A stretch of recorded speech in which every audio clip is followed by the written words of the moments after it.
So once we do this, we will call this a post-adjustment trial balance. It still looks like this. It still looks like this. But then, okay, and like for some reason, with a pre-adjustment trial balance, sometimes you find that capital is on the debit side, petty cash is on the credit side. So basically, just us trying to test whether you know the, what do you call, account. Like, if we have an asset, is it debited or is it credited, liabilities, all that. But then when we come to a post-adjustment, we still have a balance sheet section which has assets, or let's say capital drawings, assets and liabilities, and then we have a nominal account which has income and expenses. So our post-adjustment has capital, drawings, assets, liabilities, and then there's income and expenses. This is the balance sheet section. And then this is what we refer to as the nominal section. So what we are doing, what we are more interested in 1A, what we call year-end procedures, is the fact that once you are here, can you be able to go that side? We'll do the rest of these complications in 1B. For now, let's keep this step all together. We're going to give you this. You need to take it there. So what did we do? Step number 5, we cancelled all incomes. We increased what? Created P&L, increased P&L. And then number 6, what did we do?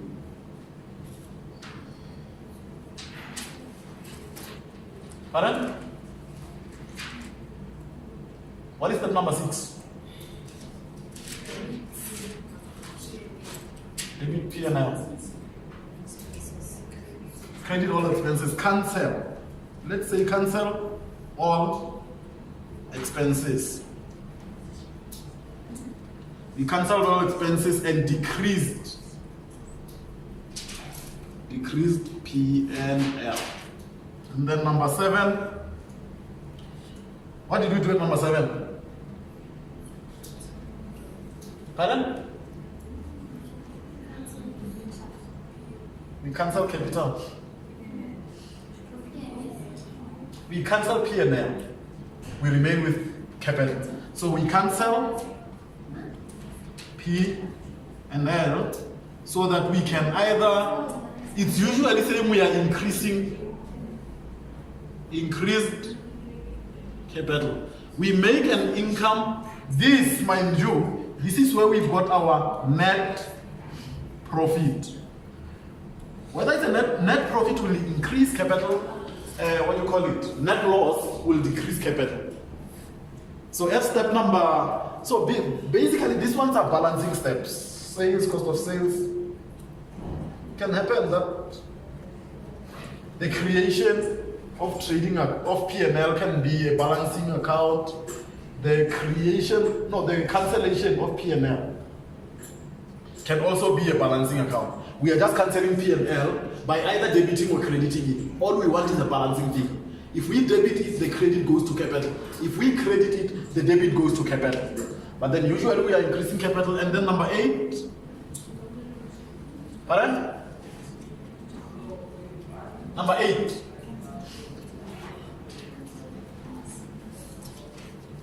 Number 8, we cancel drawings. We can never cancel capital. We can never cancel capital. I know, okay. There's some logical, what do we call it? Logical? I don't know. But then, basically from step number 6 and step number 8 all converge here in capital. They all go into capital. Profit and loss goes into capital, drawings goes into capital. On Friday I said that this is the last step, but you can actually start with it. Because really, it's only cancelling capital is debit capital and credit. Debit capital and credit, what is it? Drawings. So we will have drawings and then we will have capital. Capital started off with a balance. Balance sheet section accounts have balances. Nominal accounts have totals. So these ones have balances, income and expenses have totals. Income and expenses are for 12 months. They start at the beginning of the year, end at the end of the year. We never have a balance. We only have a total. The next day we start at 0. But then with capital, well, there's always a balance. With capital, there's always a balance.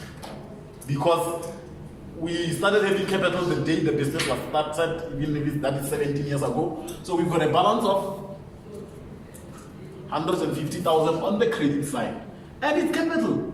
Capital with a debit balance, something is wrong. We can never have capital with a debit balance, ever. And then we go and say, okay, so drawings had a total of what? Okay, check this out. Drawings is a balance sheet section account, but it has a total. Why? Because after, like at the end of each and every year, we do step number 8. We cancel drawings. So each and everything that we cancel must start at 0. So everything that is involved in our, in our year-end procedure cycle will be cancelled, except for one thing. Capital is never cancelled because we always had capital. From when the business started, we had capital up until today. We must always have, at least one person must own the company. There must always be an owner. The business cannot start owning people. There's always going to be one owner of each and every business. Now, we're going to say the total for drawings is 12,000. Whether you do this at the beginning or the end, but then the thing is that it's one of those marks which we don't have to think about. Basically, everything here, guys, we are not calculating anything. Like our calculations, I guess maybe the balancing figures. So all you need to know is what to do, because the amounts are going to be given. You don't have to calculate anything intricate. You don't have to make any sophisticated calculations. All you're doing is cancelling sales returns, cancelling sales, cancelling cost of sales, cancelling trading account, cancelling all incomes. The question is, how do we do that? How do we do that? We've been doing that here, and then the number 8 one will come here and say, we said that credit capital or debit. Yeah, we'll start with drawings. Let's credit drawings with capital of 12,000. This would say that the capital account has 0 now. That is why it has a total, because at the beginning of the year it starts off being 0 up until we go to the end. And then when we transfer it to capital, it means that we've credited drawings, then we will debit capital with drawings of 12,000. Okay, no, this one is not a total. And then we'll have a balancing figure. And then where's our P&L account? P&L was here. Alright, so but then, okay, how much must we transfer into capital? Number 7. How much must we transfer into capital? What is the balancing figure for P&L? What is the balancing figure for P&L? Pardon? In? 144, 820, 920. In? 320. 144, 320. And they're saying no. So which one is the correct one? Eh? Eh? So why are you saying no to her answer? You can't say no if you don't have an alternative.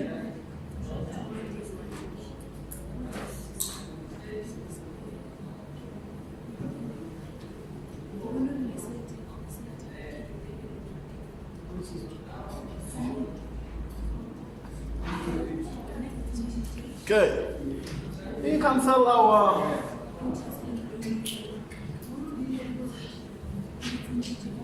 trial balances here.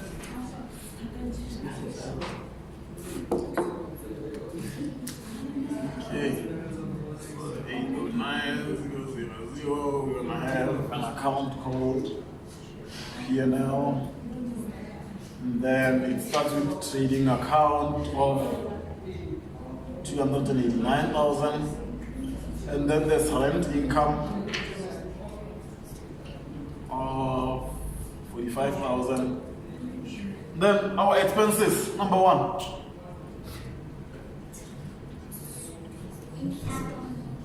What?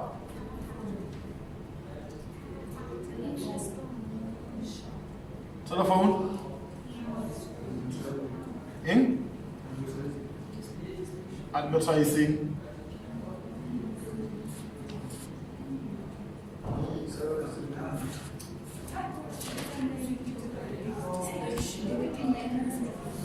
Okay. I don't know, like, why really, like, people, please stop trying to make things difficult. Learn stuff. You're not going to know these things automatically. You think you were just going to wake up in the morning and you know them. We did this on Friday. For some reason, you still have no idea what we're doing. Why? Because you thought that you are just like everyone whose weekend is free. Your weekends are never free. Your days are never free. You need to practice.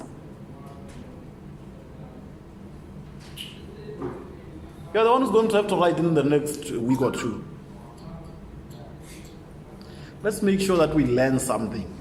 Can't just be coming here and leaving. There's no amount of you attending that's going to make you pass. We were there on Friday, we did some things, and all of a sudden you forgot them. You didn't even forget them. You never learned them, so as to say.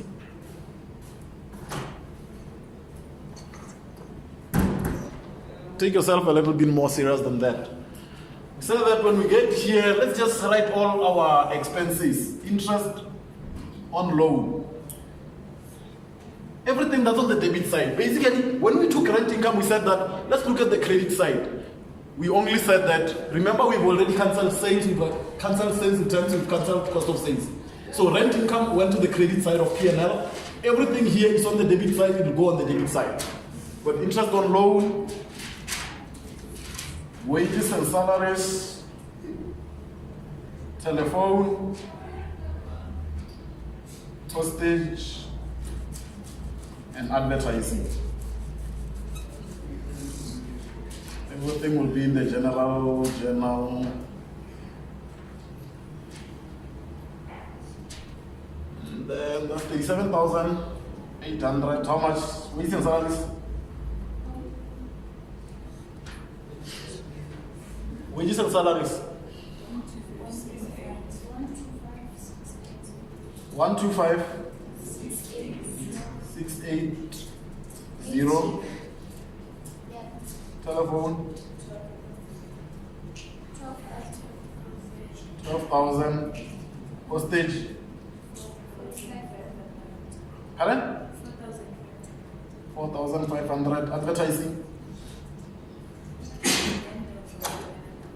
9,700. And then once we are done, this is all our incomes and all our expenses. Once we are here, we now need to cancel P&L. We need to transfer the balancing figure of P&L into capital. We'll come here and say, let's make a total here, and let's make a total here. The total for the credit side is how much? Pardon? 384,000.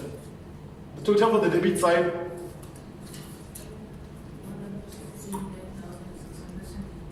189. So it's obvious that we've got more on the credit side than on the debit side. So the total, our total line here will be the credit side. You said it's what, 3? 34. 334. 334,000. 334,000. And then the question is, we know that this total is here, but then there is a figure missing here. There's a figure missing here to make all these ones be equals to 334. That figure is the amount that we're going to transfer to capital. How much?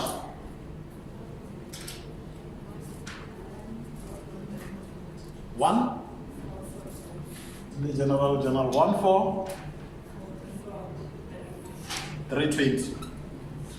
This is the money that we debited P&L with, we will credit capital with. When we come into capital, we will have P&L 144, 320.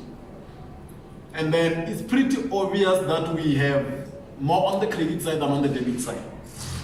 Right? We have more on the credit side than on the debit side.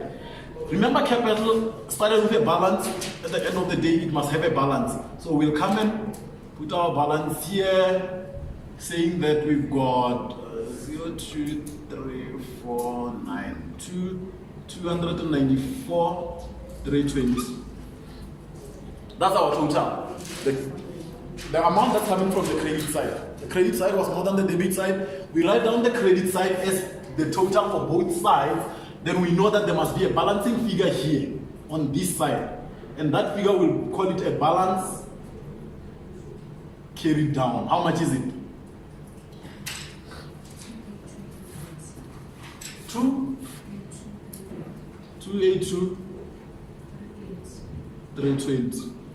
And then CD on the debit side means that when it's 2016 May 1, we will have a balance BD of 282, 320.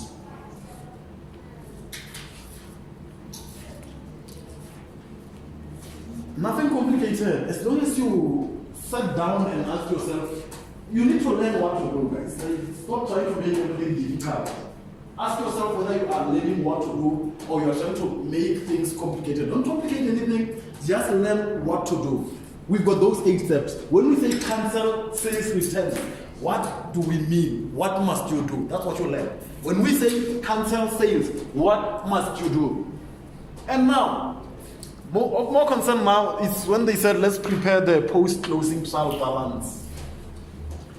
The post-closing trial balance is basically now which accounts are left. Which accounts are left? We are not going to have sales returns. We are not going to have sales. Remember we were cancelling these ones. We are not going to have sales returns. We are not going to have sales. We are not going to have cost of sales. We are not going to have trading account. We are not going to have incomes. We are not going to have expenses. We are not going to have P&L. We are not going to have drawings.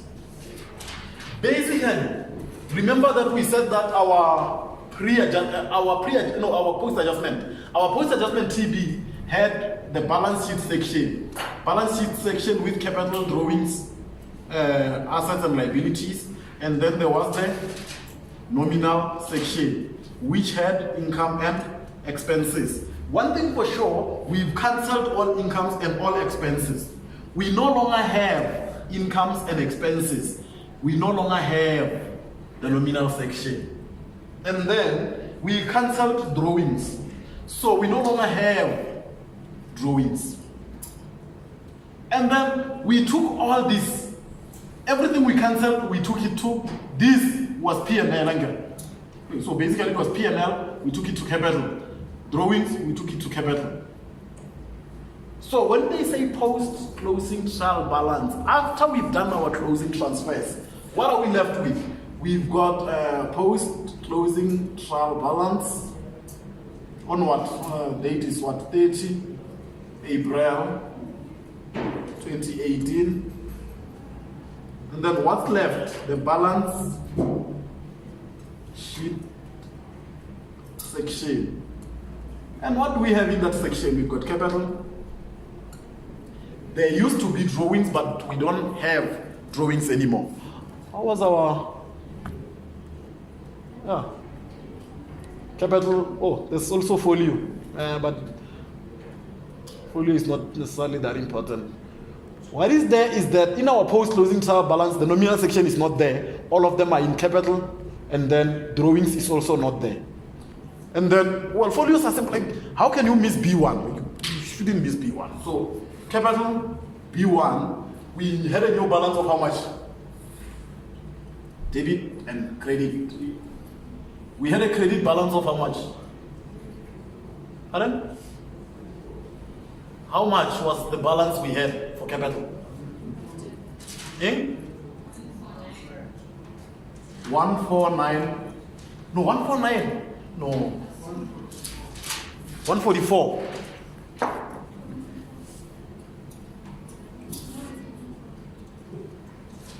No, it's not 144. 282. Like, guys, what do you listen to? Like, seriously, what is it that you're doing here?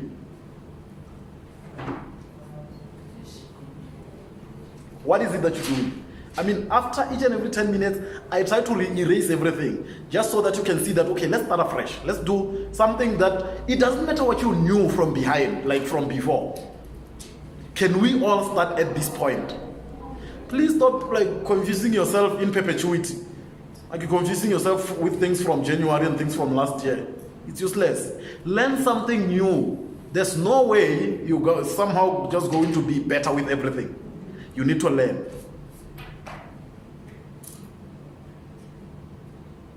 So we just balanced capital, and we found that we have a trading a credit amount of 282, 320. We cancelled drawings. At number 8, we cancelled drawings altogether. And then, so we're gonna skip drawings. That 12,000 in drawings is no longer there. We've got loan. We've got bank. We've got input VAT. We've got trading stock. All these accounts, they did not change. Nothing happened. When we were doing our closing transfers, loan remained the same on the credit side, 210,000. Our bank remained the same at 49,995. Our input VAT remained the same at 5,430. Our trading stock remained the same at 36,815. This is the 10 marks that we're going to do right now. Some of us started doing the general journal. Yeah, like, answer the question, guys. Did you actually read that, okay, what's required is the trial balance? What is a trial balance? That's all you had to know. They gave you a trial balance, and they say prepare another trial balance for 10 marks. So the difference between a post-closing trial balance or PCTB post, and this one will be, okay, this one is post-adjustment trial balance and a post-closing trial balance. The fact that we no longer have P&L, we no longer have income and expenses, we no longer have capital.